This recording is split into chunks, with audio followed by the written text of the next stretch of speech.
napakainit. Hi guys. So, let's go. Surprise natin yung aking friend. Bigyan natin ng konting bigas. Okay.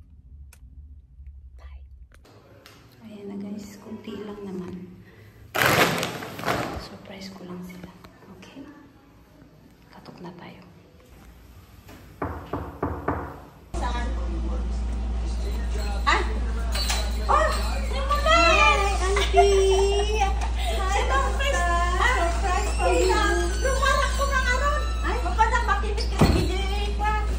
Barkada ka senior citizen. Ay, alas na ako. Akit, nagagito na kasi din ako nabitbit mo. Kanyang anti, bagas. Kansidang mo ito nun, Siya po, nag-effort nga ako. Talaga kayo ayatin na kanyang na. Of course. Alam mo din ang kanyang dagito eh. Ay, kung pang sidang nagmal. Ang dapat yung hotdog, ay sausage, gayam, kanison, bagas. Ay, katusto na nga kabil ko dyan, dur-dur ko dahil. Ang dur-dur. Very good, auntie. Hi guys, so ada umanadliki ni auntie nati. Na-surprise mo ka no, di ba ante? Na-surprise sa akin, di mo. Hano mga imbagbaga, nagtungtong tatir, nagatidog dirabi, di mga imbagbaga talaga sinurprise na. So, ano sila magakon? Kaano ka pa nga dito sa Canada? Umayak dito yung Canada before the pandemic. That is December 6, 2019.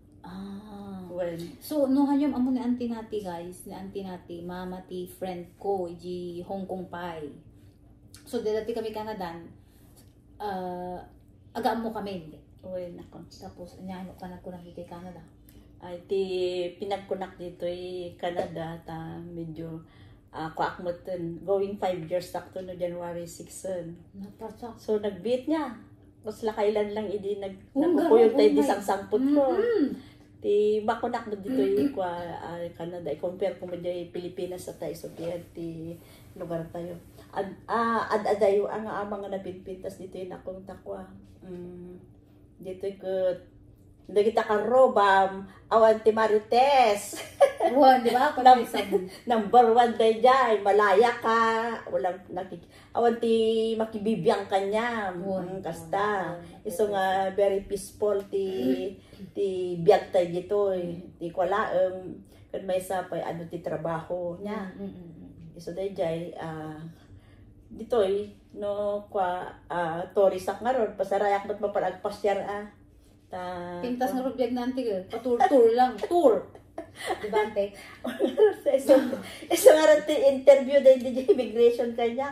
Anya ti purpose mo nga imay dito, kunada kanya. Kunak mo kaya kung kami niya makita ti tourist spot dito Canada.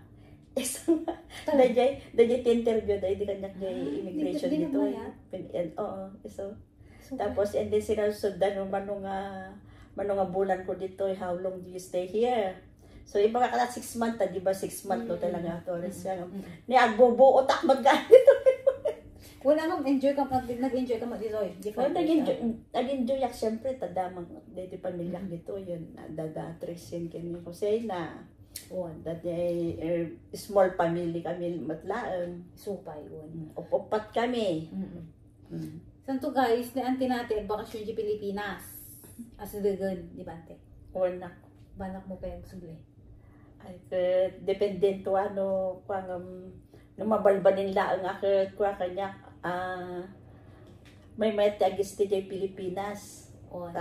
Siyempre kahit kung mati ag-relaxen, nabayagak mo nga dati abroad, and since 28 years old na pala nga dati Hong Kong, ay Singapore, and then napanak ti Hong Kong. Nuhan yung amo guys, talagang ni auntie nati, OFW mo lang nga nabaybayag, di ba ante? Singapore, Hong Kong, dati Canada. Nagswerte nga rin ni auntie nati. Patur-tur na lang dito sa Canada. Patur-tur? Bakit? Di ba nagmayat? So nga ron, hanak pa lang, nabayag mo kami nga kinaubing ko, hanak ba ito na nagis istaya Pilipinas. Nga, tatama siguro ti tayo mo na nga, agin-joy ti na kaya nakakunta ko, 66 ko. Balasang pa lang na auntie. Available. Pangloko ko ba? Available pa nanti natin yung nagbakasyon di Pilipinas ke ag-enjoy pa ijesan to makasubli mo lang ta anytime nga kahit natitoy Canada, di ba, ante? Oo na. Agpadata ang available. Sikat single na single. Baakan. Kis ni ante, single. Di ba? Oh, itata, na-surprise na ante natin pinakandak pa. Kita nyo man kinasingsing po na. Oh. Ora kita nyo, Jim, may sabi nga vlog me, dapay napang kami nangan ijay kwa park. Nag-viral to dito nga video, ay talagang ag-viral. Diba? Kasi, na-surprise nga rin na auntie natin. Ag-vlog kami tumanon. So, kasi nga aldaw, in-surprise ko lang ni auntie natin. So, kasi nga rin, guys, impakpakamok lang na auntie natin, kanyayo. So, numamisan tumanon nga vlog. Okay? Cheers, auntie! Cheers! Cheers! Bye! Thank you, Tio May, mo pinagbisita kanak na ko nga. Kawan, auntie natin. Anak na talaga maliplipatan kanya. Of course. Forever. Auntie forever. Bye-bye! Bye, guys!